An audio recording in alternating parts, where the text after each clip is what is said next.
Hey there, aspiring doctors! Let's dive into the anatomy of the lungs and understand their critical functions and common disorders. This is the stuff that can make or break your NEAT exam, so buckle up and let's ace this together. All right, first things first.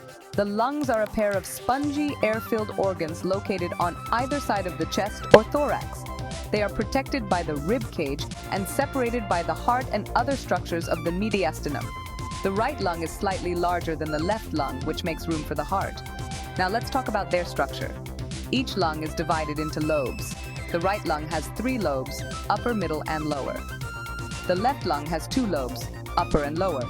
These lobes are further divided into segments. The lungs are covered by a thin tissue layer called the pleura, which also lines the inside of the chest cavity.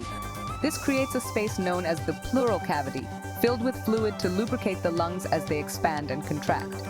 Next up, functions. The primary function of the lungs is gas exchange.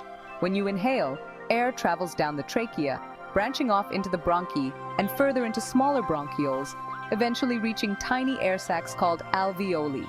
Here, oxygen from the air passes into the blood and carbon dioxide from the blood is expelled out. Think of alveoli as tiny balloons where the magic of life-sustaining gas exchange happens. Now let's touch on some common lung disorders you need to know for NEAT.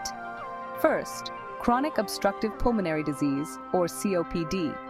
This group of diseases includes emphysema and chronic bronchitis, and it's primarily caused by long-term exposure to irritating gases or particulate matter, most often from cigarette smoke. Asthma is another big one.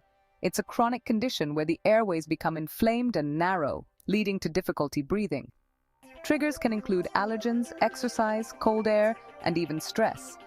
Then there's pneumonia, an infection that inflames the air sacs in one or both lungs, which may fill with fluid. It can be caused by bacteria, viruses, or fungi. And symptoms include cough, fever, chills, and difficulty breathing. And finally, lung cancer. This is a major topic because it's one of the most common cancers worldwide. It's divided into small cell lung cancer, SCLC, and non-small cell lung cancer, NSCLC. Smoking is the most significant risk factor here. All right, that's a wrap. Remember, understanding lung anatomy and disorders is crucial for your NEAT exam. Keep studying, stay focused, and I know you'll do great. Don't forget to hit the like button and subscribe for more NEAT prep content. See you next time.